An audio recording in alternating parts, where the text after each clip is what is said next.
l'association belge des athées est très heureuse de vous accueillir, mais d'accueillir aussi Jacques Bredal sur le thème, un thème qui apparemment intéresse et interpelle, hein, peut-être un peu moins les moins de 20 ans qui sont un peu absents de cette salle, mais on s'y attendait, hein, un thème passionnant, hein, et qui là, non sans poésie, intitulé, hein, l'interruption volontaire de vieillesse. Alors, on m'a demandé, pour l'association belge des athées, de présenter très rapidement cette association des athées et l'orateur. Donc rapidement, l'association des athées, c'est une association d'athées.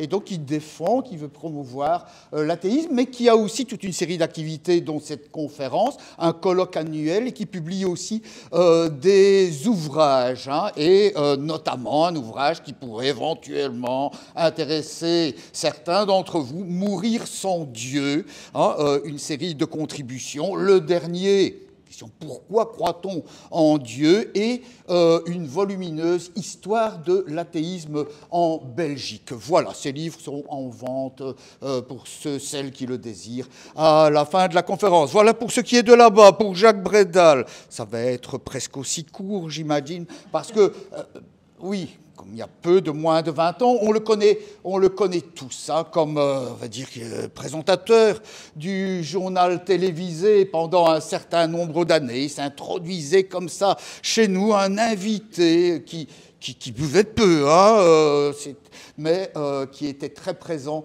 dans les soirées et dont on se souvient, hein, des informations qu'il distillait, souvent non sans gouaille, hein, c'était un des éléments qui le caractérisait, quoi.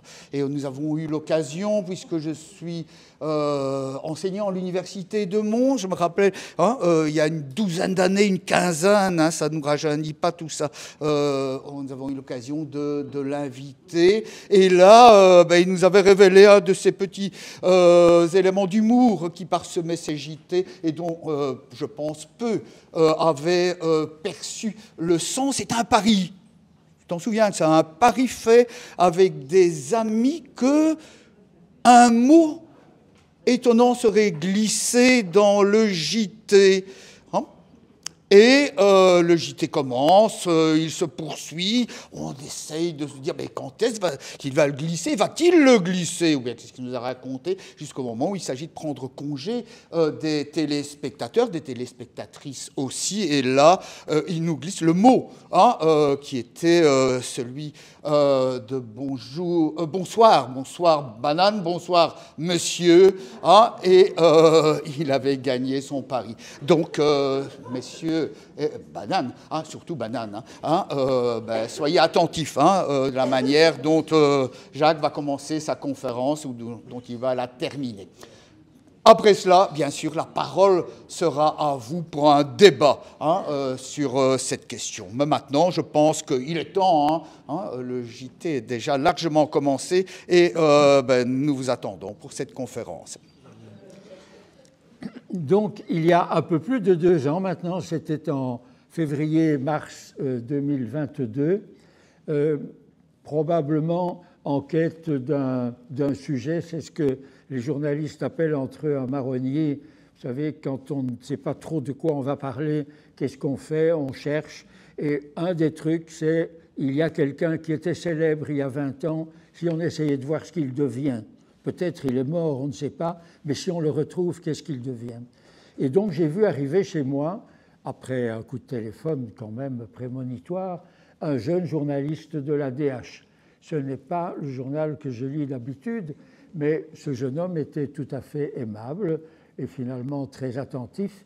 Et nous avons pendant 1 heure ou 2 parcouru avec lui et son caméraman, enfin non, c'était un photographe, mais vous savez que les appareils photo font aujourd'hui du cinéma.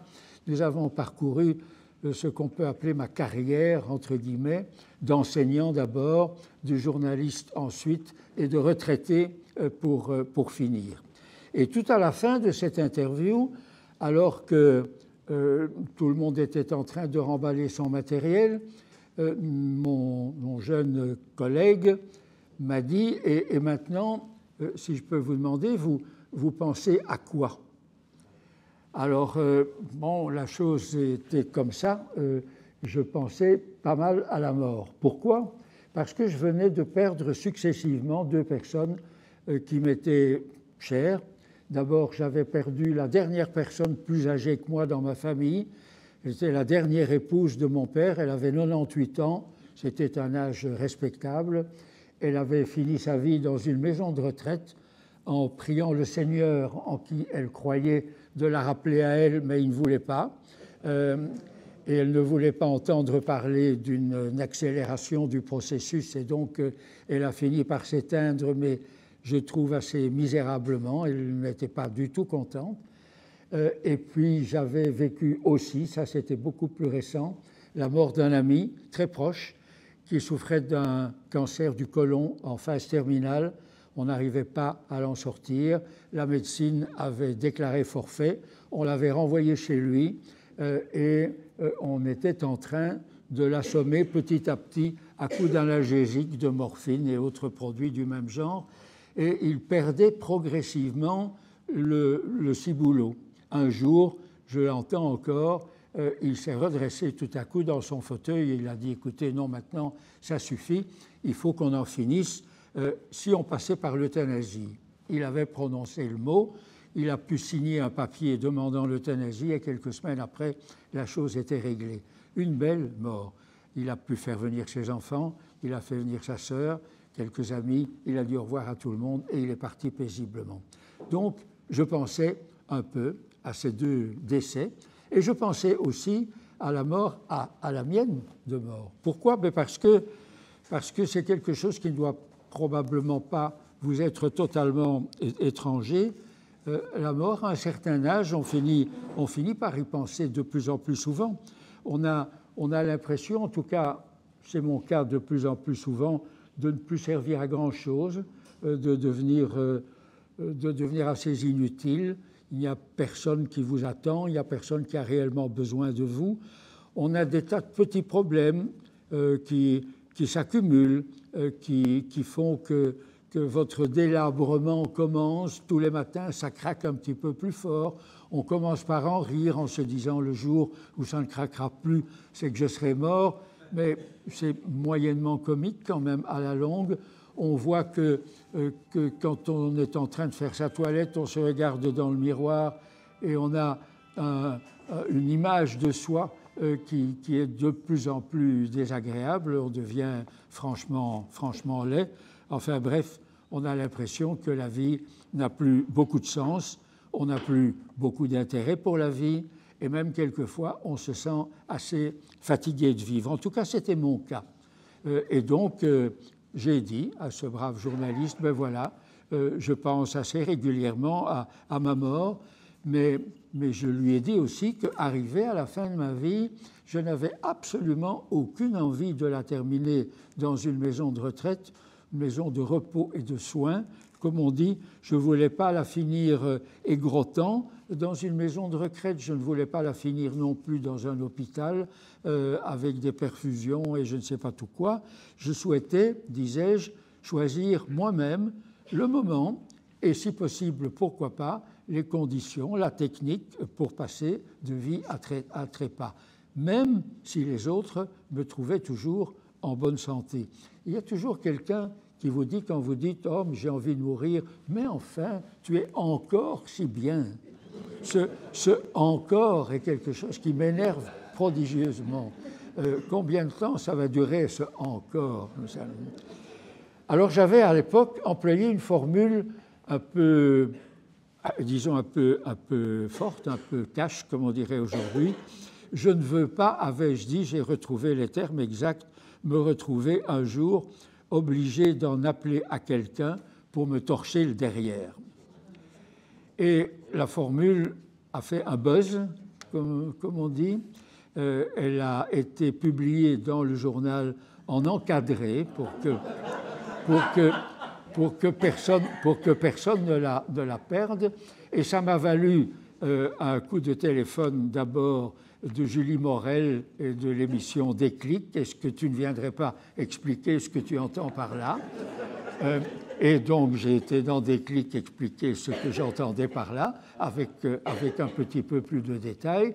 Et comme un clou chasse nécessairement l'autre, Christophe de Borsu, 2 jours après, m'appelait pour avoir aussi le témoignage de Jacques Brédal dans son émission « Ce n'est pas tous les jours dimanche ».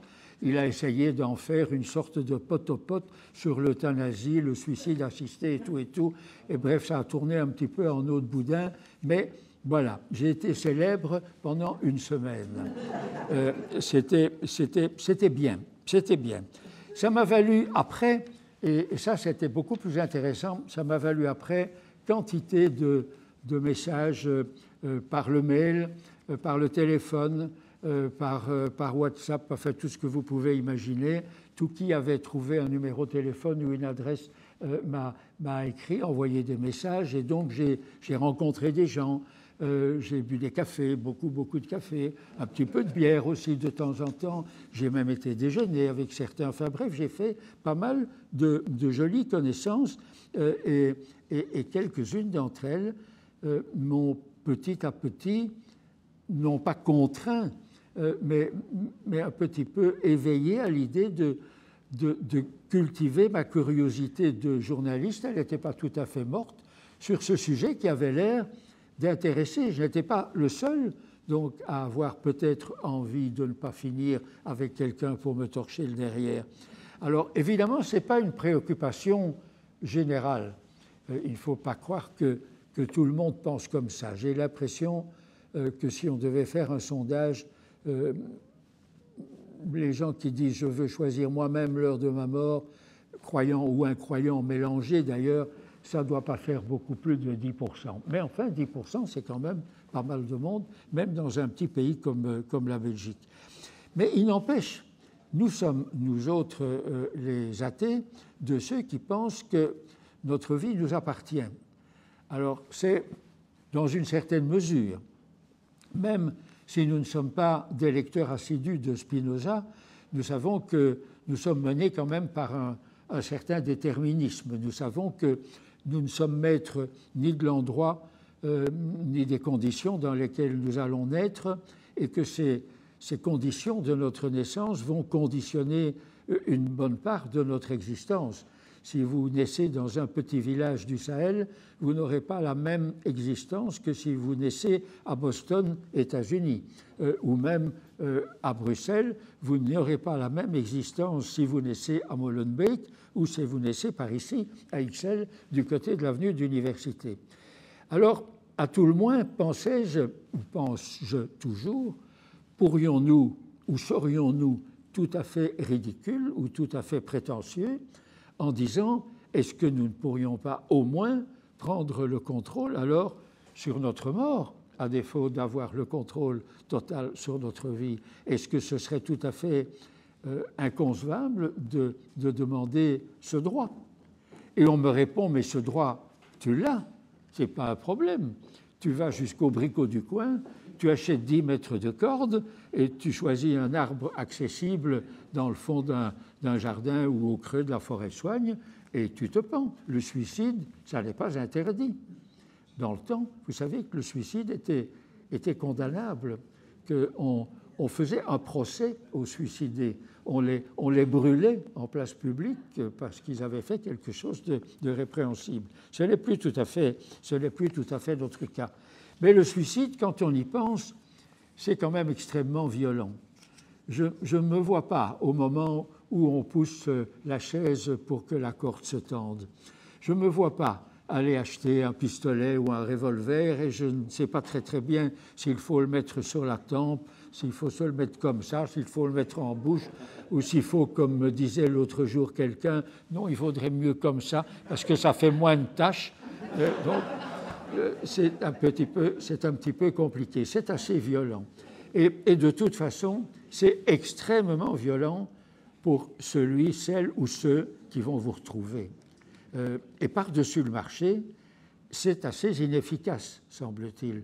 La plupart des suicides, ce sont les médecins et les services de réanimation dans les hôpitaux qui en attestent, la plupart des suicides se terminent bêtement par un lavage d'estomac, qui n'est pas du tout agréable et dont les conséquences ne sont pas agréables non plus. Des coups d'épée dans l'eau comme ça, il paraît qu'il y en a vraiment beaucoup, beaucoup, beaucoup. Alors,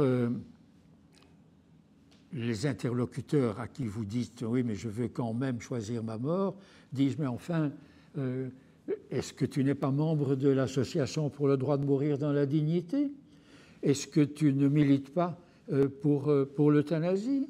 Est-ce que tu n'as pas été un jour au conseil d'administration de cette association? Est-ce qu'on ne te voit pas encore comme membre honoraire de ce conseil d'administration? Je dis si. Eh bien alors, tu demandes l'euthanasie. Ah, c'est si facile l'euthanasie. Il suffit de remplir une déclaration anticipée et vous allez voir, tout se règle comme ça. Je vais la déposer à la maison communale et pouf, il n'y a plus rien à faire. Le jour où j'ai envie de mourir, je n'ai qu'à dire « allez à la maison communale » et tout va se faire tout seul. Ce n'est pas vrai du tout. Il y a pire que ça. Il y a des braves gens qui vous disent « ah, mais moi j'ai toute confiance en mon épouse ou mon époux ou mes enfants ou mes petits-enfants et le jour venu, ne vous inquiétez pas, ils s'occuperont de tout ça à ma place. » Non, ça n'ira pas. Il faudra, on va en reparler un petit peu plus tard, il faudra que vous vous en occupiez vous-même, sinon ça ne marchera pas. Donc l'euthanasie, ce n'est pas vraiment le bon système. Alors qu'on m'entende bien, je suis très heureux et très très fier de vivre dans un des seuls pays au monde qui est arrivé à dépénaliser, même si c'est encore partiel, l'euthanasie. Je suis extrêmement content qu'en 2002, il y a maintenant 24 ans, au début de ce siècle, donc 22 ans, pardon, au début de ce siècle, les planètes aient été, comme on dit, alignées. Qu'est-ce que c'était, les planètes alignées? Ça voulait dire simplement qu'il n'y avait à l'époque pas de catholiques au gouvernement. Et que donc le législateur a pu, dans un sursaut extraordinaire, pondre 3 lois sur la fin de vie qui font de la Belgique un pays vraiment complètement hors norme, exceptionnel. Une loi sur le droit des patients, une loi sur les soins palliatifs, une 3e loi sur l'interruption, non pas sur l'interruption volontaire de vieillesse, mais sur l'euthanasie elle-même. Et ce qui est extraordinaire, c'est que quand vous voyez des pays voisins, le plus proche de nous, c'est la France, ce sont des mots qu'on n'ose même pas encore utiliser. Il y a quelques semaines, le président Macron a essayé de relancer une promesse qu'il avait faite au début de son premier septennat, il y a déjà longtemps. Il a relancé le processus pour une loi, non pas sur l'euthanasie, parce qu'on ne peut toujours pas prononcer le mot, mais sur l'aide à mourir. Allez-vous en savoir pourquoi en français, alors que le mot existe, on ne peut toujours pas le prononcer. Mais c'est quasi la guerre de religion qui recommence. On voit se lever les boucliers un petit peu partout et il n'est pas sûr du tout que l'Assemblée nationale finira par la voter, cette loi. C'est vraiment tout à fait exceptionnel. Alors, malheureusement, quand je dis que cette loi dont je suis si fier ne correspond malgré tout pas à mon attente, certains, il y a 2 ans, ont conclu un petit peu vite, j'en ai peur, que je me désolidarisais du combat de l'ADMD et donc de la lutte pour la défense de la loi sur l'euthanasie. Ce n'est absolument pas le cas. Ce n'est pas du tout ce que je voulais faire. Alors entendons-nous bien aussi, si je suis devant vous aujourd'hui, c'est peut-être bien parce que mon cri « je ne veux pas qu'on me torche le derrière » a été rendu public parce que j'ai été quelqu'un de public. Que peut-être bien si j'avais été simplement Monsieur X ou Monsieur ou Madame Lambda, on ne l'aurait pas entendu. Alors il faut peut-être en profiter. Mais il n'empêche, je n'ai aucune légitimité. Je ne suis le président d'aucune association. Il n'y a pas d'association sur l'interruption volontaire de vieillesse, ça n'existe pas. Il y a l'ADMD, dont je fais toujours partie. Je ne suis pas médecin, je ne suis pas psychologue, Je ne suis pas juriste, je n'ai donc pas de compétences particulières. J'ai gardé, je pense, ma curiosité de journaliste et donc j'ai gratté, j'ai cherché, je me suis informé un petit peu et je suis bien obligé de constater que non, les lois sur l'euthanasie ne correspondent pas au cas qui serait le mien, c'est-à-dire la volonté de choisir délibérément le jour, l'heure, les circonstances, le lieu de mon passage de l'autre côté. Alors, ça demande un petit mot d'explication. Que ceux d'entre vous qui sont bien au courant des lois sur l'euthanasie ne m'en veuillent pas, mais je pense qu'il y a tellement de mauvaises informations à ce propos que ça vaut peut-être la peine de rappeler très rapidement quelque chose. D'abord, un premier rappel, il n'y a pas une, mais 3 lois. La loi sur les soins palliatifs, la loi sur le droit des patients et la loi sur l'euthanasie. Toutes les 3 correspondent à la fin de vie. Celle qui correspond à l'euthanasie, qui a un caractère extraordinairement progressiste, est quand même limitée. Pourquoi? Eh bien, parce que quand on pratique une euthanasie, il s'agit de mettre intentionnellement fin à la vie de quelqu'un. Ça s'appelle en français un assassinat, pas un meurtre. Le meurtre, c'est par hasard, sur un coup de tête. L'assassinat, c'est quand il est préparé. Or, l'euthanasie, c'est quelque chose qui est extrêmement préparé. Donc, il s'agit d'un assassinat.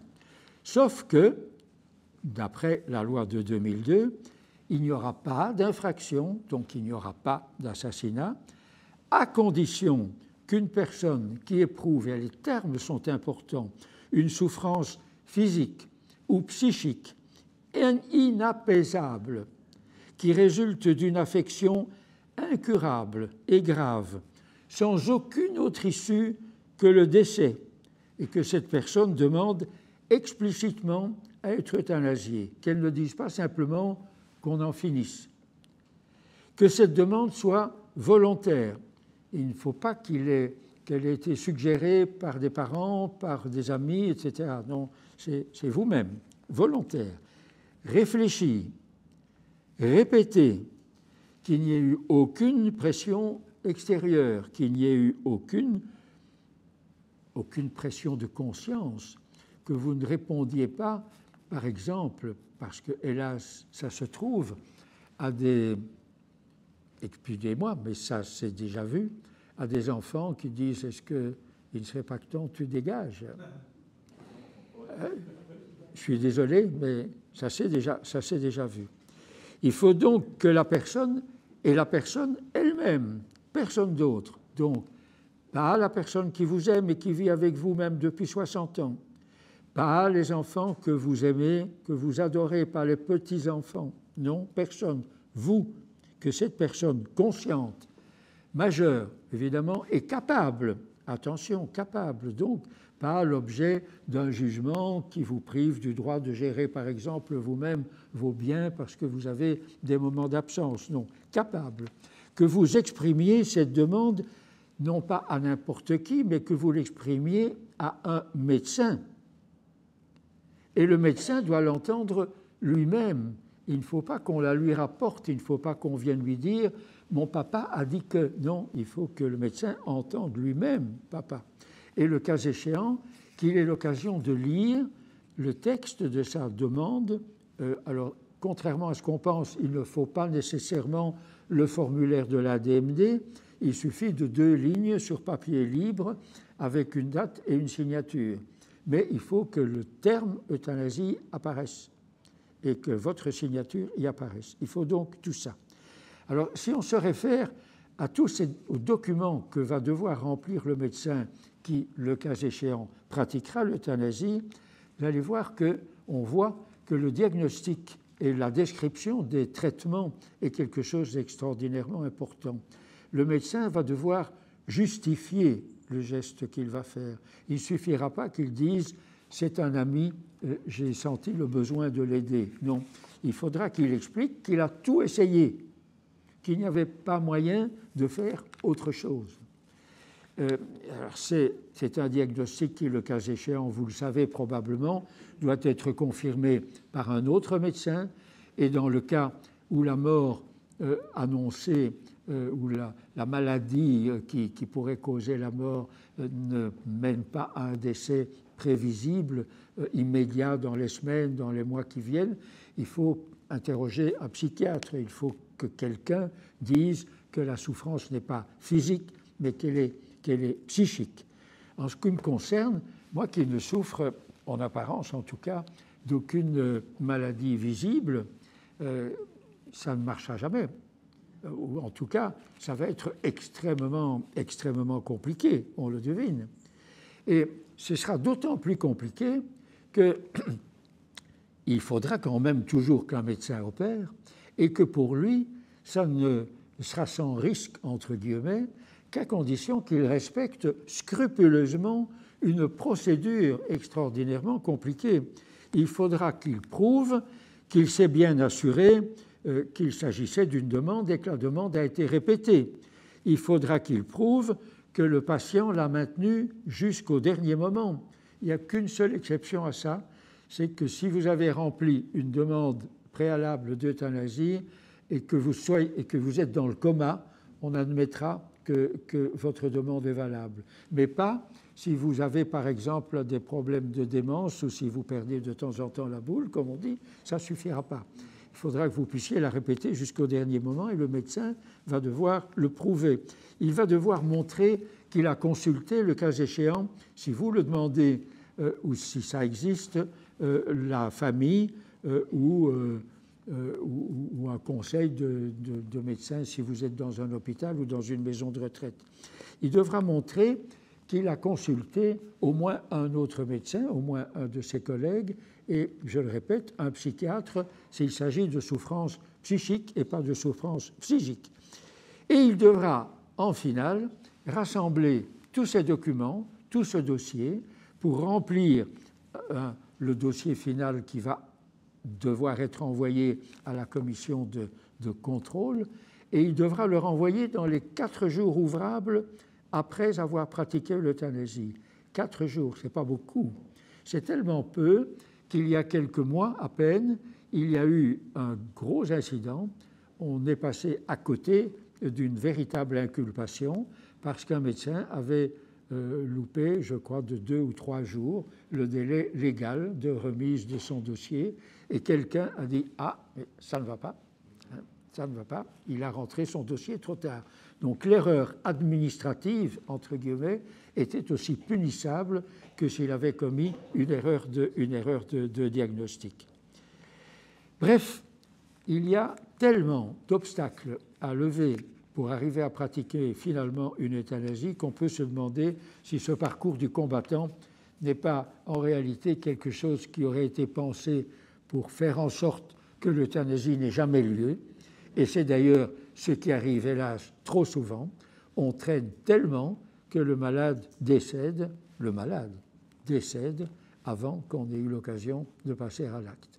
Et je répète, il s'agit toujours d'un malade. On ne parle que du patient. On ne parle jamais de quelqu'un qui est libre de prendre ses décisions, même s'il n'est pas malade.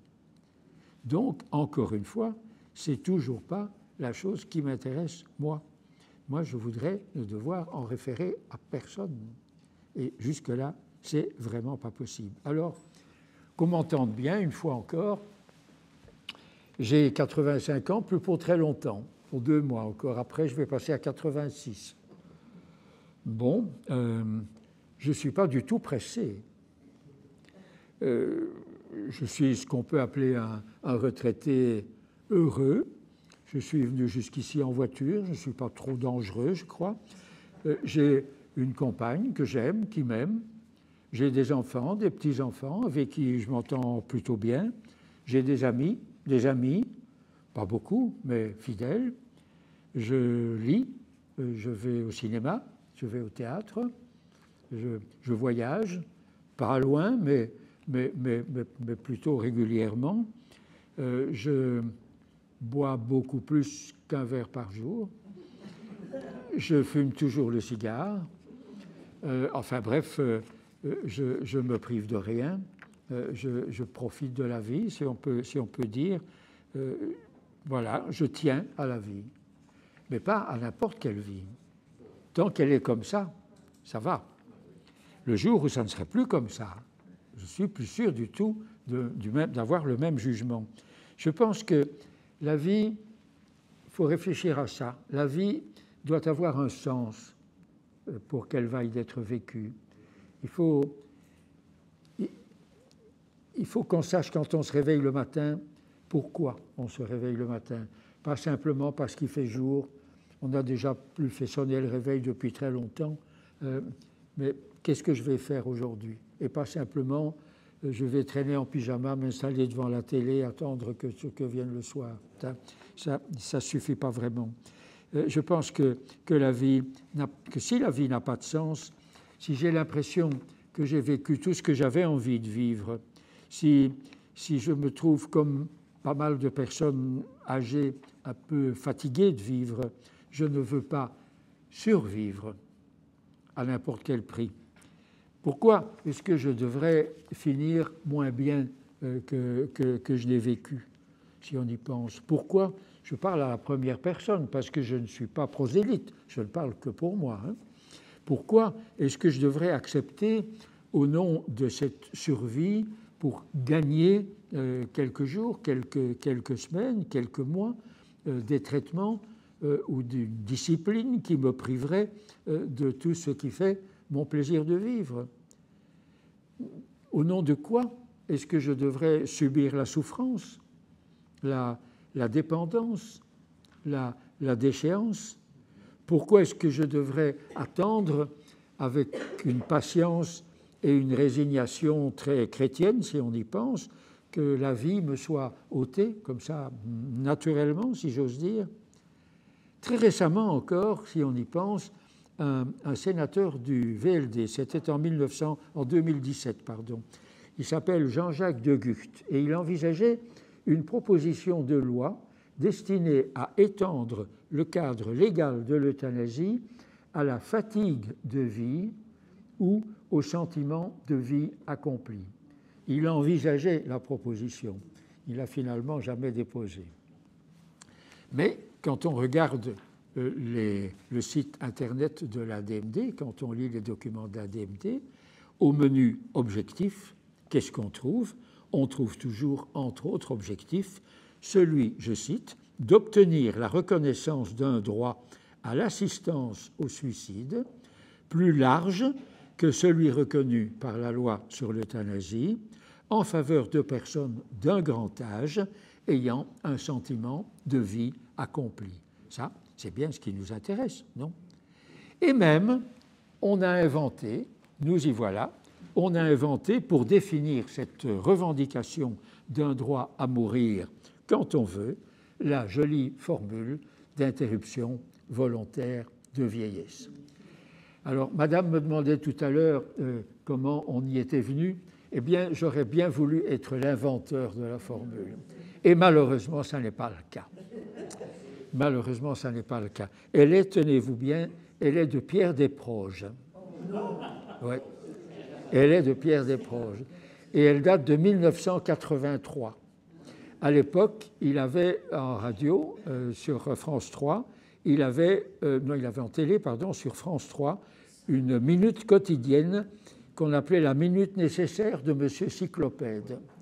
Et un jour, dans une de ces minutes nécessaires de Monsieur Cyclopède, il a parlé de l'interruption volontaire de vieillesse. Bravo, Pierre Desproges. Il aura vraiment inventé beaucoup de choses. Alors, le terme a été repris depuis.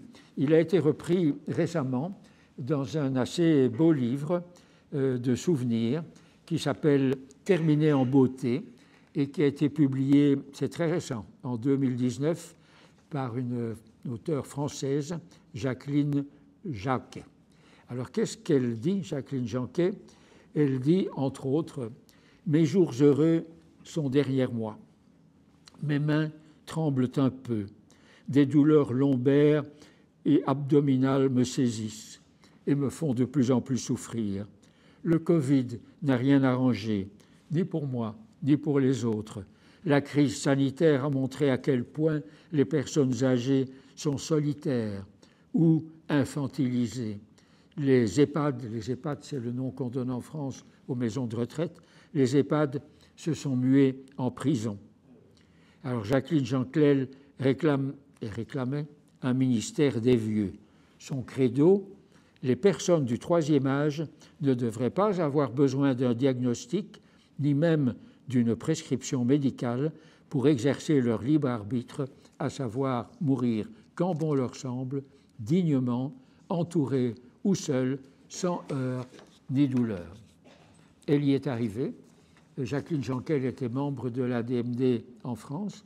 Elle était membre aussi de l'association Sœurs Exit en Suisse. Et elle est allée mourir en Suisse par la technique de ce qu'on appelle le suicide assisté. Nous allons en reparler dans un moment.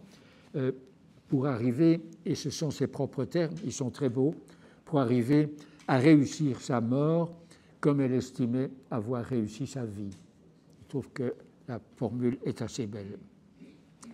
Plus récemment encore, j'ai retrouvé le même raisonnement sous la plume d'une autre sociologue française aussi, qui s'appelle Rosemarie Lagrave. Et là, c'était dans un dossier publié en septembre 2022, donc c'est encore plus récent, par l'association L'Or Gris. L'association L'Or Gris, c'est une association française qui vise à accompagner des personnes dont l'objectif sont des seniors, hein, évidemment, L'Or Gris le dit bien, de rester actifs, solidaires, mais volontaires, de faire des choses de leur existence. Et dans ce dossier sur l'IVV, dans la logique du slogan « Mon corps m'appartient », on va voir que les deux, les deux volontés se retrouvent, qui avait lancé à l'époque la campagne pour la dépénalisation de l'avortement, vous vous en souviendrez sans doute. Rosemarie Lagrave l'étend à la situation de ceux ou de celles dont le corps donne, comme elle dit, des signes de décrépitude qui montrent qu'il n'est plus d'accord que sur un seul point, la rupture, comme le disait si joliment Georges Brassens. Qu'est-ce qu'elle dit, Madame Lagrave? Elle dit « Tout traitement de la vieillesse en tant que tel est une faillite annoncée. » Ou encore « Dès que l'on n'est plus capable d'exercer sa liberté, son indépendance et son autonomie, il faut revendiquer l'interruption volontaire de vieillesse, car décider ou non de faire vivre, dans le cas de l'interruption volontaire de grossesse, ou décider ou non de vouloir mourir, sont, dit-elle, les deux faces inséparables d'une même logique, celle d'une liberté citoyenne sur le corps, une citoyenneté responsable et assumée. Voilà l'interruption volontaire de vieillesse. Alors certains vont me dire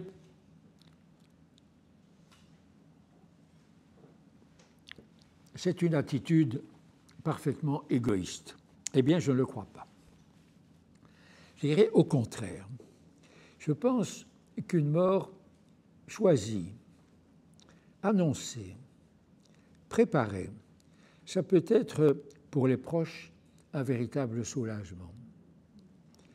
Plutôt que de voir l'être qu'on aime, qu'on admire ou qu'on a admiré, se remettre mal d'un AVC ou d'une atteinte au cerveau, ou seulement disparaître, se fondre petit à petit dans un Alzheimer qu'on sait inguérissable. Plutôt que d'assister au délabrement progressif mais irrémédiable d'un proche, de le voir souffrir, de le voir sombrer dans l'inconscience à cause des analgésiques. Je suis persuadé qu'au fond de vous-même, qu'au fond de nous-mêmes, nous préférerions garder le souvenir de quelqu'un d'actif, de sensé, de gai, conscient et digne jusqu'au dernier moment. Ça, c'est le credo. Est-ce que nous avons une chance d'y parvenir? Ça, c'est une autre paire de manches.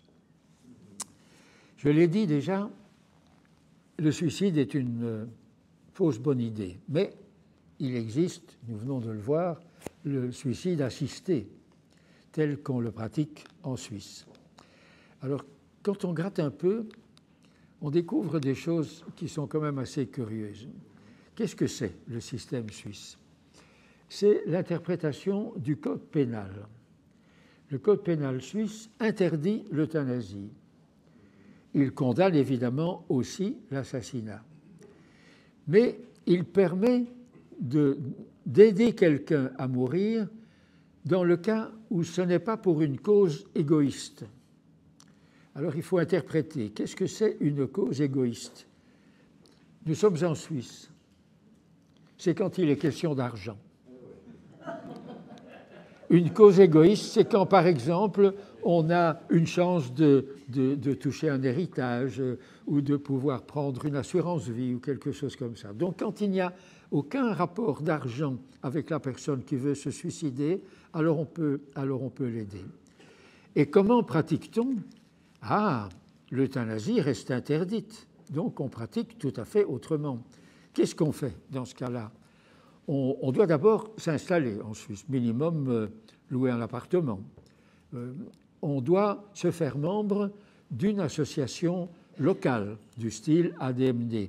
Il y en a de différents régimes linguistiques. Elle s'appelle Exit, Libertas. J'en avais trouvé une troisième. Qu'est-ce que c'était la troisième? Life Circle, je ne sais pas pourquoi en anglais. Et c'est par l'intermédiaire de cette association-là, et seulement par son intermédiaire, qu'on va pouvoir prendre contact avec un médecin qui est d'accord de jouer le jeu. Et ce médecin, on va devoir le rencontrer, et il va devoir établir un dossier. Tiens. Il va devoir poser un diagnostic. Il va vous interroger. Il va essayer de savoir quelles sont les raisons que vous mettez en avant pour avoir envie de disparaître. Et si ça lui paraît convaincant, il remplira pour vous une prescription. Vous irez vous-même jusqu'à la pharmacie pour acheter les produits nécessaires. On imagine déjà la tête du pharmacien qui vous délivre le produit, mais enfin bon, c'est comme ça, on a choisi. Et puis, il préparera la potion magique, si j'ose dire, et il vous regardera la prendre vous-même. Il ne peut pas y toucher, lui. Donc, pas question de vous mettre un Baxter, de vous relier un petit tuyau, de tourner une molette et de vous faire disparaître comme ça. Non, le médecin ne peut pas pratiquer. L'euthanasie est interdite. Il peut vous aider à le faire. C'est le patient lui-même, c'est la personne qui se suicide qui doit agir. Alors, je ne sais pas s'il y a un médecin dans la salle, mais je me suis laissé dire, parce que c'est quelque chose qui m'intéresserait, moi, le cas échéant, que comme il y a deux produits, est-ce qu'on fait un mélange ou est-ce qu'il y a deux canaux à ouvrir? Auquel cas, me dit-on, je n'aurai jamais le temps d'ouvrir le deuxième parce que l'anesthésique est tellement fort qu'on s'endort instantanément et donc on ne meurt jamais, donc ça ne va pas. Enfin bon, ça doit être probablement plus simple que ça, mais toujours est-il qu'en Suisse, il faut boire. Et alors, bon, Jacqueline Hermans, qui est venue nous rendre visite tout à l'heure, m'a dit, elle le dit d'ailleurs publiquement, qu'elle a humé une fois la potion magique telle qu'on peut la préparer en Belgique et que l'odeur est à ce point épouvantable qu'on ne se voit pas boire ça comme on boit un bon verre de whisky. Donc, ça n'a pas l'air d'être aussi simple que ça, le suicide assisté. C'est en tout cas pas quelque chose qui est praticable tel quel en Belgique. Sauf que, si on y pense, c'est exactement le même processus que celui qu'on pourrait utiliser en Belgique. Nous allons y venir dans un moment. Il suffirait peut-être, me dit-on, qu'on modifie un tout petit peu la loi, qu'on élargisse un tout petit peu la portée de la loi pour l'étendre à l'idée, comme c'est dans les intentions et dans les projets de l'ADMD ou dans cette proposition de loi de M. de Gucht qui n'a jamais été déposée, de l'étendre à la fatigue de vivre. Mais ce n'est pas le cas. Et donc, c'est pour ça qu'on pensait que j'étais en bagarre avec l'ADMD. J'étais assez déçu d'entendre ou de voir toujours le même avis. Non, non, non, non, il faut se contenter de la loi telle qu'elle existe maintenant, c'est déjà très bien comme ça. J'en parlais à des amis médecins qui étaient tous également compatissants. Oui, on comprend bien ce que tu veux dire, mais non, c'est vraiment trop compliqué, on ne peut pas y arriver. Et puis d'ailleurs, de toute façon, il faut toujours l'intervention d'un médecin, puisqu'il faut quelqu'un qui fasse une prescription, etc. Donc je trouvais qu'on était un petit peu pusillanime devant l'idée de modifier les choses. Et puis, c'était pire dans le monde politique. On disait non, non, attention, là, il n'y a plus, comme en 2002, il n'y a plus aujourd'hui de planète alignée en position favorable. Si on arrive à lever un jour ce lièvre-là, vous allez voir le CDNV lever la main et dire « Ah non, j'en fais une affaire de gouvernement » et on ne mettra jamais la chose en discussion sous peine de devoir rester non pas 500 jours, mais 5000 jours sans gouvernement. Donc ça me paraissait vraiment un petit peu dommage de voir qu'on avait aussi peu de réactions.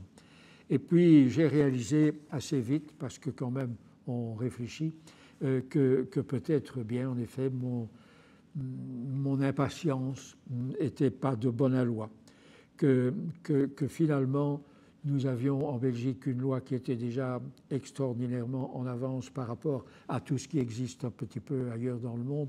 C'est peut-être le seul pays qui ait étendu la loi sur l'euthanasie même aux enfants, et que la préoccupation de l'ADMD d'aujourd'hui, qui serait de rendre la déclaration anticipée d'euthanasie valable même au cas où on perd la conscience, où on aurait un problème vraiment au cerveau, c'est déjà bien assez difficile à obtenir une majorité là-dessus pour qu'on essaye d'aller un petit peu plus loin. Alors voilà, il paraît qu'avec l'âge vient la sagesse, ou en tout cas un petit peu de sagesse. Et donc j'ai repris mon dossier, j'ai gratté un petit peu, et j'en suis venu à la conclusion, c'est ce que je vais essayer de vous suggérer aujourd'hui, qu'en exploitant finement tout ce que propose, tout ce que permet déjà aujourd'hui la loi belge les lois belges sur l'euthanasie, on peut raisonnablement espérer arriver à ses fins.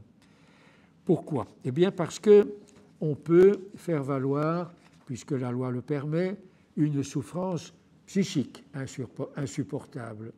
Ça suppose évidemment qu'un psychiatre admette votre souffrance. Donc il faudra faire une démarche volontaire, probablement répétée, auprès d'un psychiatre et pas du premier venu. Il faudra peut-être en essayer 2, 3 avant d'en trouver un qui tend d'une oreille compatissante.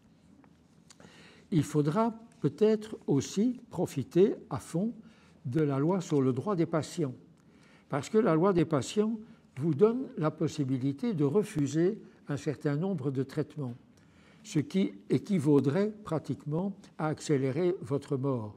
La formule dans ce cas-là, c'est « j'autorise le docteur ou le corps médical, etc., à pratiquer sur moi des traitements etc., même au risque d'accélérer mon décès ».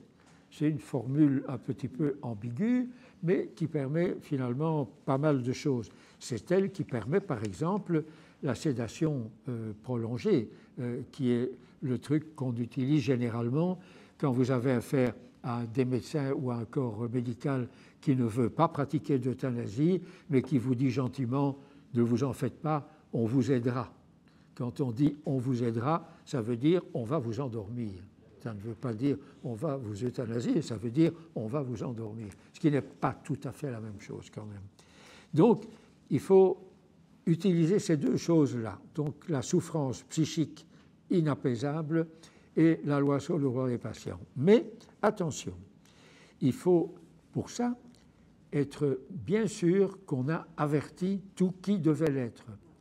Et ce qui est terrible, je trouve, c'est que en parlant autour de moi de décès depuis maintenant 2-3 ans, de manière quand même assez assidue, je constate que pour beaucoup de gens,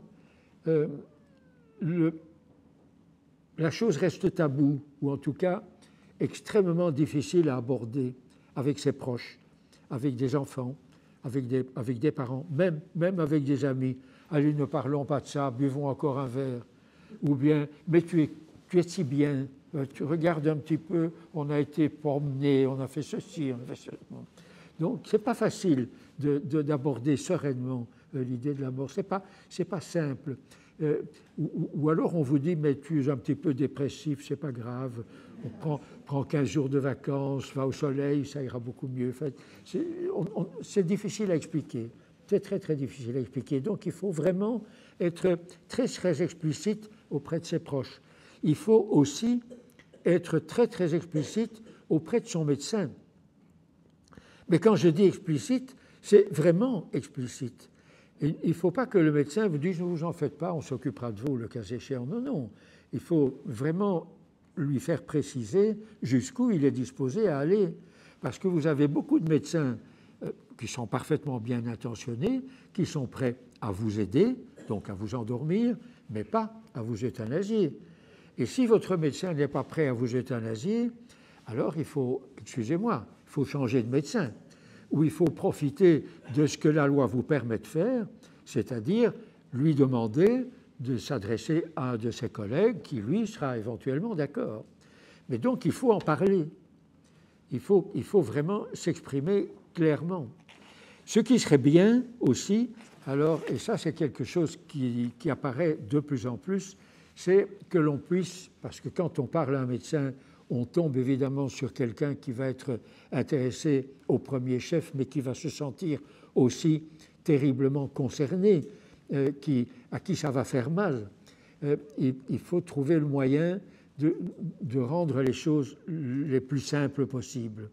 Idéalement, il ne faudrait pas de prescription, mais je ne vois pas le pays, et en tout cas pas le nôtre, qui vous autoriserait à aller chez un pharmacien et à vous procurer les 2 ou 3 produits dont le mélange permettrait de fabriquer un cocktail létal. Ça n'existe pas. C'est pas possible, sinon c'est la porte ouverte à tous les assassinats possibles et imaginables. Donc ça ne marchera jamais. Mais comment pourrait-on faire pour faciliter un petit peu le travail, pour soulager un peu la conscience des médecins? Quand on interroge les médecins, même ceux qui pratiquent couramment des euthanasies, tous vous diront que ce n'est jamais un geste anodin. Tous vous diront qu'il leur faut des heures, des jours, des semaines pour récupérer. Ça n'est pas simple, surtout quand il s'agit de personnes qu'ils connaissent bien. Donc, il faudrait trouver le moyen de leur rendre la chose un petit peu moins pénible, de les déculpabiliser. Le médecin suisse est probablement moins coupable, puisque lui n'a qu'à faire une prescription, et puis c'est vous qui vous débrouillez. C'est peut-être déjà une manière de faire. Si vous pouvez manipuler vous-même le Baxter, peut-être bien que c'est déjà un soulagement possible pour le médecin, mais ce n'est pas sûr que ça suffise encore. Il y aurait moyen d'objectiver. Je vous disais tout à l'heure que j'avais, depuis 2 ans, rencontré pas mal de monde et eu beaucoup de contacts intéressants. L'un d'entre eux, c'est précisément un médecin d'un certain âge, et même d'un âge certain comme le mien, et qui est intéressé, lui aussi, par l'IVV, et qui a fait des recherches, et qui a trouvé 2 moyens d'objectiver, qui permettraient, s'ils étaient admis, d'objectiver une demande d'IVV. Le premier de ces moyens, c'est ce qu'on appelle le score de Katz. Alors, je ne sais pas si quelqu'un a déjà entendu parler du score de Katz. C'est un classement que l'on utilise pour décider si oui ou non vous êtes admissible et à quel niveau dans une maison de retraite. Vous savez qu'il n'y a pas assez de place dans les maisons de repos, particulièrement celles qui sont gérées par les CPAS. Eh bien, le score de Katz vous permet de remonter les numéros sur une liste d'attente. Qu'est-ce qu'on fait? On examine 6 données. Alors, qu'est-ce que c'est ces données? C'est l'hygiène corporelle. Est-ce que vous êtes capable de vous laver tout seul? L'habillage, est-ce que vous êtes capable de vous habiller ou de vous déshabiller tout seul? la déambulation vers et aux toilettes. Me torcher le derrière. Est-ce que vous êtes capable de bouger, tout simplement? Est-ce qu'avec éventuellement un déambulateur ou des cannes, est-ce que vous pouvez toujours marcher? Est-ce que vous êtes continent ou incontinent? Est-ce que vous pouvez vous nourrir tout seul? Est-ce que vous êtes capable de manipuler au moins une cuillère? Pour ces 6 données, on vous donne une cote qui va de 6 à 0. Si vous avez, qui va de 1 à 0, 1, 1 demi, 0. Si vous avez 1 pour une donnée, c'est parfait, c'est bien. 1 demi, c'est que vous êtes déjà à moitié à côté. Si c'est 0, c'est que ça ne marche plus. Il est évident que si vous obtenez une cote de 6, vous n'entrerez pas en maison de retraite. Si vous obtenez 0, vous pouvez y aller. Mais pas pour très longtemps, c'est le mouroir qui s'annonce, hein, c'est évident. Donc le score de 4, ça c'est pour les maisons de retraite. Et mon correspondant m'a donné un autre exemple qui est utilisé, lui, mais en matière d'assurance, pour déterminer le niveau d'indemnisation après une maladie lourde ou après un accident. Et ça, c'est ce qu'on appelle, alors tenez-vous bien, l'atteinte à l'intégrité physique de la personne ou son pendant en négatif, le déficit fonctionnel permanent. Alors, qu'est-ce que c'est le déficit fonctionnel permanent? Eh bien, c'est, je vous donne les choses dans le désordre, et on vous donne là un pourcentage de 0 à 99%, parce qu'à 100%, vous êtes mort. C'est le pourcentage, par exemple, d'acouphènes ou votre niveau d'acuité auditive. Est-ce que vous êtes plus ou moins sourd?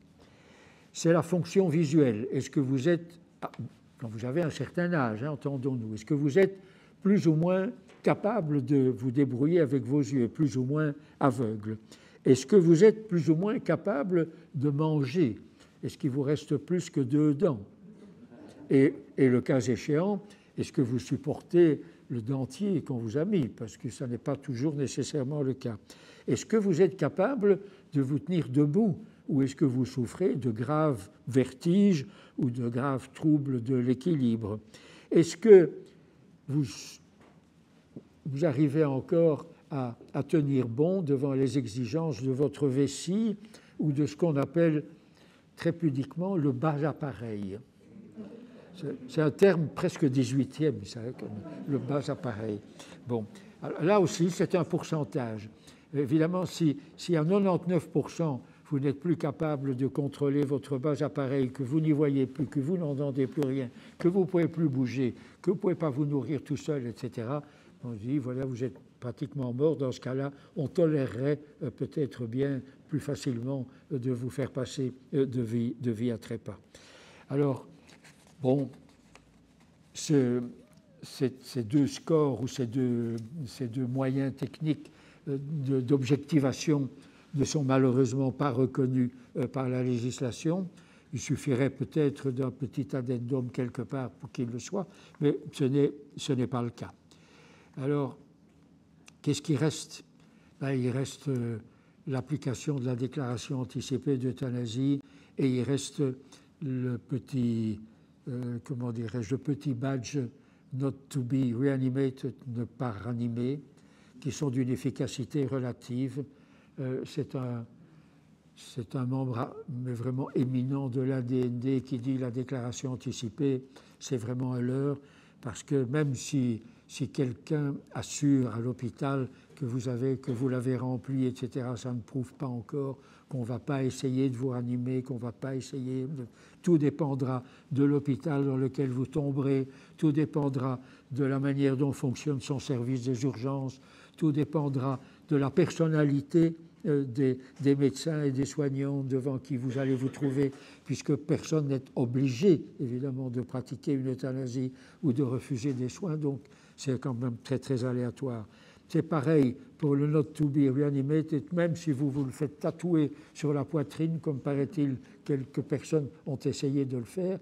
Le pompier, le secouriste, le policier, la personne bien intentionnée qui va vous trouver en état d'AVC va essayer d'abord de faire repartir votre cœur. Et c'est éventuellement, quand vous arriverez à l'hôpital après un trajet en ambulance, qu'on va se dire « Ah, mais il ne voulait pas ou il ne veut pas être ranimé ». Mais souvent, ce sera déjà trop tard. Vous serez déjà reparti, mais à moitié, si j'ose dire. Donc c'est vraiment parfait. Alors voilà, on en est là. Est-ce qu'on aura une certitude? Est-ce que moi-même, même avec les connaissances que j'ai acquises dans le domaine, avec tous les documents dont je dispose, est-ce que ça marchera? J'ai fait une expérience récemment qui ne me donne pas vraiment beaucoup de certitude. J'ai été l'objet d'une très légère intervention chirurgicale il y a quelques mois et j'avais en main ma déclaration de refus de soins. Qu'est-ce qu'elle disait, cette déclaration? Elle disait que je ne voulais pas de réanimation cardio-respiratoire si jamais il y avait un accident d'anesthésie, que je ne voulais pas, le cas échéant, être alimenté par une sonde gastrique ou par une perfusion, que je ne voulais pas qu'on me colle sous oxygène, en tout cas pas en permanence, comme vous voyez dans la rue des messieurs et des dames qui se promènent avec un petit tuyau dans le nez et une bonbonne sur le dos, que je ne voulais pas être condamné parce que j'aurais un rein bloqué à une dialyse permanente, que je ne voulais pas qu'on pratique une trachéostomie, mais qui devrait rester ouverte parce que j'aurais un gros problème à la gorge, un cancer ou quelque chose de ce genre-là, que je ne voulais pas qu'on me mette une vessie artificielle, que je ne voulais pas qu'on me mette ce qu'on appelle, pas pudiquement, mais qui est-ce qu'elle est, une poche à merde, parce que mon système, comment dirais-je, intestinal ne fonctionnerait plus. Et donc j'avais ce document. Et je suis arrivé à l'hôpital, et au moment de mon inscription, j'ai donné le document à la secrétaire qui notait mon inscription. Elle m'a dit « Qu'est-ce que c'est que ça ?» Ben, j'ai dit « Ça, c'est ce que je ne veux pas qu'on me fasse. » Ça n'est pas prévu dans les documents qu'on rentre ici. Vous donnerez ça au médecin. Bon, ça va. Donc je suis entré. C'était presque de l'ambulatoire, hein, donc c'est vraiment pas grave. Je suis entré, j'ai rencontré l'anesthésiste. Je lui ai dit alors, c'est vous qui allez m'endormir. Voilà le papier, le refus de soins. S'il y a un incident, il m'a dit non, c'est pas pour moi. Vous donnerez ça au chirurgien. Je suis entré conscient dans la salle d'op. Évidemment, le chirurgien était en train de se brosser les mains. Je n'ai pas vu le chirurgien. J'ai vu comment dirais-je, l'infirmière en chef de la salle d'op à qui j'ai montré mon papier. Elle a jeté un œil dessus. Elle ne l'a pas touché parce qu'elle avait déjà les gants aussi. Il est resté par terre, ou je ne sais pas très bien quoi. Enfin bref, dans la seconde, j'étais endormi, j'ai été opéré, j'en suis sorti franc comme Baptiste, et dans tous les documents que m'a rendu l'hôpital à la sortie, qu'est-ce que j'ai trouvé? Ma feuille, le refus de soins. Donc, ils en avaient pris grand soin, mais je pense que personne ne l'a lu. Personne ne l'a lu. Donc, c'est quand même d'une efficacité assez relative. Personne n'avait vu non plus la petite breloque « Not to be reanimated » que j'avais montrée aussi. Enfin bref, bon, on n'a aucune certitude, vraiment aucune certitude, même si on a le bon médecin, les bons amis, tout et tout. Il n'y en a qu'une seule, alors c'est qu'il faut essayer de profiter du jour qui est là, puisque c'était un bon jour aujourd'hui, 18 degrés, du soleil, et que pour le reste, eh bien, on peut aller voir sur Spotify, comme on fait aujourd'hui, ou dans sa discothèque, aller sortir Jacques Brel, une chanson qui s'appelle « Vieillir ». « Vieillir », dit Jacques Brel, « ah, vieillir, la belle affaire, mais non, mourir, la belle affaire, dit Jacques Brel, mais vieillir, ah, vieillir ». Merci de m'avoir écouté.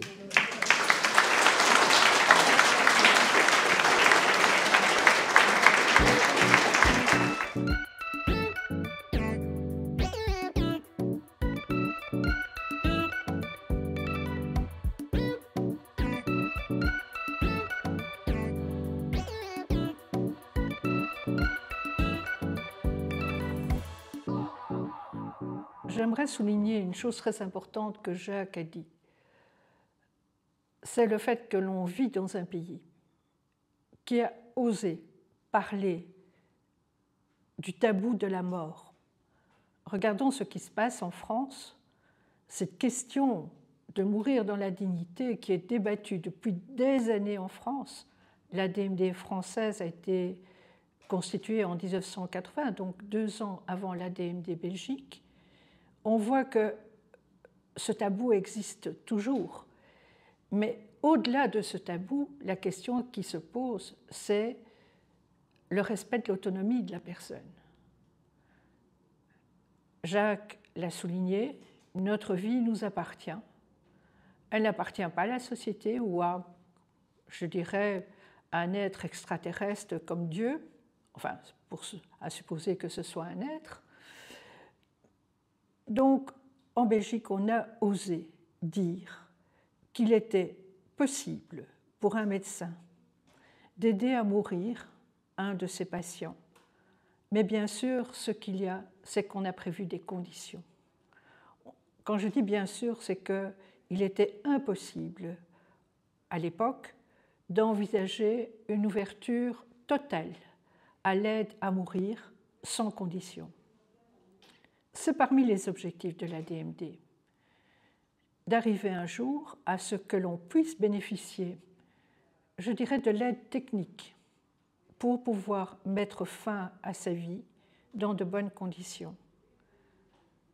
Un suicide qui est proposé, oui, c'est vrai, on n'est plus condamné pour s'être suicidé. Vous êtes libre de vous suicider. Ben, ma foi, c'est dire aux personnes, mais jetez-vous du 11e étage, jetez-vous sous un train, prenez le risque de prendre des médicaments qui ne feront pas l'effet voulu, alors que ce que l'on souhaiterait, c'est de pouvoir disposer des moyens, et ce sont des moyens médicaux, pour pouvoir partir sans souffrance, et sans souffrance aussi pour les autres qui restent. C'est à terme, je suis certaine, quelque chose que l'on pourra obtenir. Mais aujourd'hui, parmi les priorités que l'on a, figure la consolidation de la loi relative à l'euthanasie. Certes, on a pu bénéficier de l'alignement des planètes, comme l'a dit Jacques, en ce début de siècle. Mais aujourd'hui, il existe des voies pour restreindre la loi relative à l'euthanasie.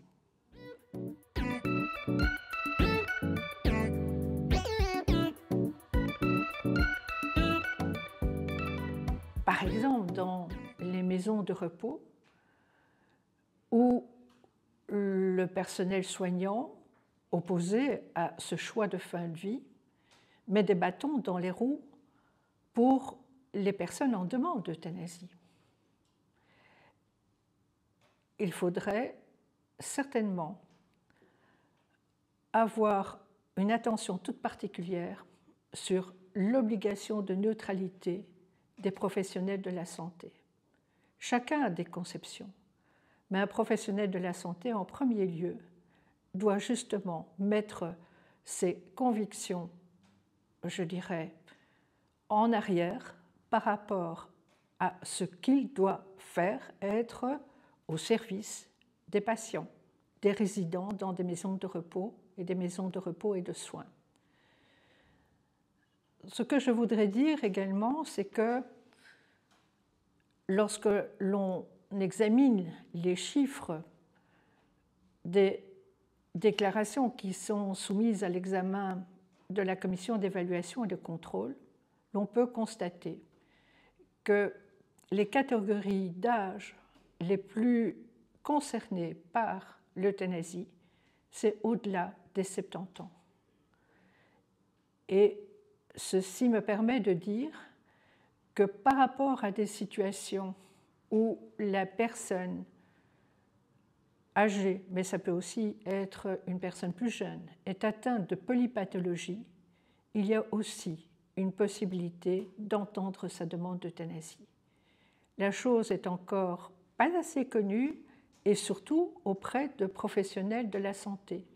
qui parfois me répondent lorsque je dois intervenir par rapport à une demande d'un patient, d'un résident dans une maison de repos soins, ou encore une personne qui vit à domicile et qui est atteinte, par exemple, de problèmes d'arthrose, éventuellement d'insuffisance pulmonaire ou cardiaque. Je dois expliquer à ce médecin ou à ces médecins qu'ils doivent prendre en considération la totalité des pathologies concernées et s'interroger sur le fait, sont-elles curables ou non? Sont-elles graves ou non? Et c'est souvent la combinaison de ces différentes pathologies qui permettent de répondre à des demandes d'euthanasie de personnes âgées.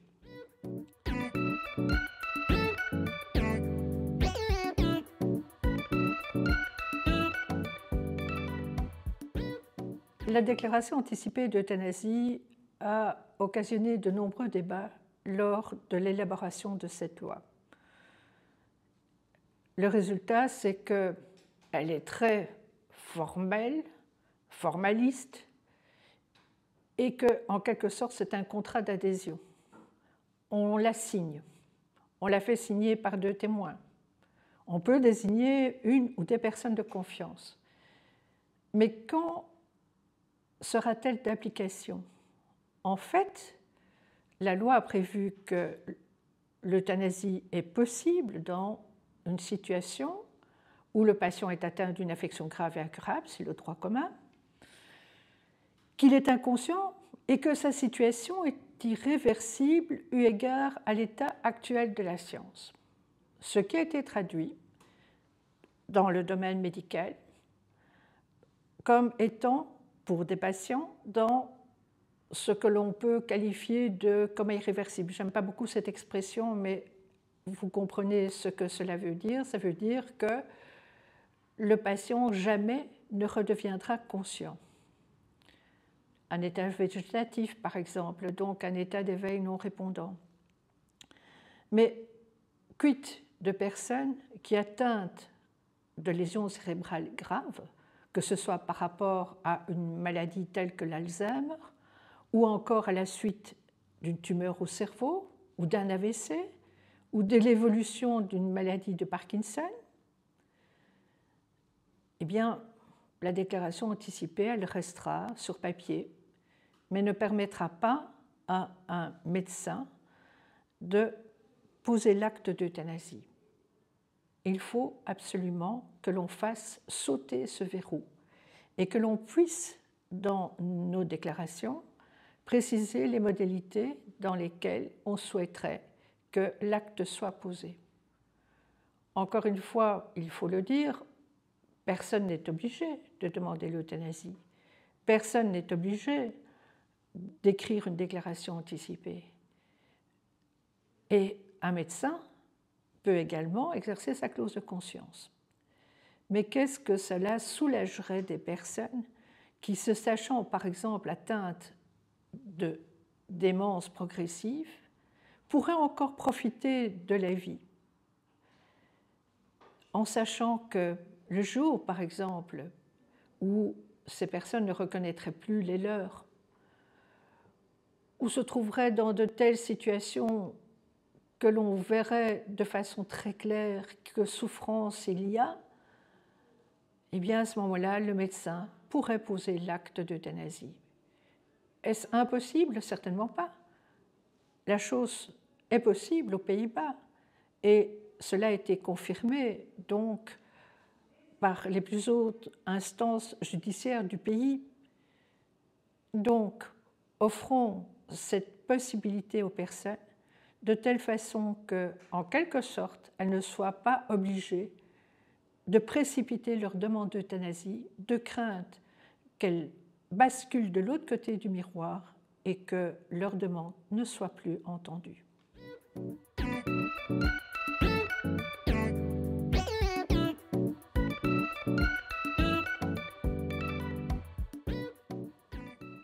Il est sans doute important de briser un mythe à propos de la Suisse.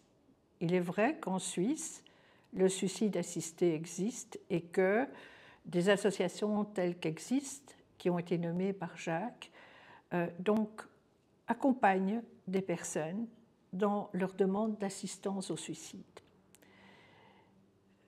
Quelle est la différence par rapport à la Belgique? Les conditions sont pratiquement les mêmes. C'est-à-dire que ces conditions ont été élaborées par les associations au fil du temps. Et donc on se retrouve également avec, je dirais, l'obligation d'avoir un élément médical, une maladie, un substrat médical. Une personne qui simplement dirait à ces associations « voilà, je suis lassée de vivre », ça ne serait pas suffisant. Et en quelque sorte, alors qu'en Belgique, il suffit d'écrire « je demande l'euthanasie, etc. etc. », et bien sûr de suivre le parcours, qui peut parfois être considéré comme le parcours du combattant, en Suisse, la lettre par laquelle les personnes sollicitent l'aide à mourir est largement motivée, avec également des accents au sujet du fait que la personne est en toute connaissance de ses facultés mentales, etc. Mais la différence, c'est qu'il n'y a pas, sauf dans certains cantons, de cadre, je dirais, législatif. C'est l'interprétation d'un article du Code pénal. Code pénal qui, par ailleurs, condamne l'euthanasie en tant que telle. Donc, en Suisse, quelles sont les possibilités?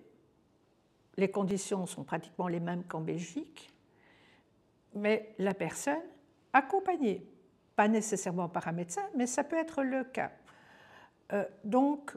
pourra prendre le sirop de barbiturique, la potion létale. Elle pourra également, si on a placé une perfusion, tourner la molette, donc tourner le robinet, ouvrir la perfusion. La chose est également possible en Suisse. Mais elle est possible aussi en Belgique. C'est au choix du médecin et du patient. Il y a la possibilité, donc, par intraveineuse, ou il y a la possibilité, par la voie orale, le sirop de barbiturique. Ce qu'il faut souligner, c'est que, alors que cette possibilité existe, très peu de patients, très peu de médecins y recourent. Car pour les médecins, il y a une plus grande sécurité par rapport à l'intraveineuse, dans le sens que les produits, et là je parle un petit peu de technique, mais les produits produisent leur effet plus rapidement que par la voie orale. Mais le premier cas qui a été déclaré à la commission d'évaluation, de contrôle et d'évaluation de la loi euthanasie, c'était précisément un cas de suicide assisté. Le patient que l'on connaissait, c'était Mario Verstraete, un homme jeune qui était atteint de la sclérose en plaques, a préféré partir en buvant ce sirop de barbiturique. Mais le médecin était à côté de lui, du début jusqu'à la fin, et c'était le médecin qui donc était allé chercher la potion létale, le sirop de barbiturique, chez le pharmacien.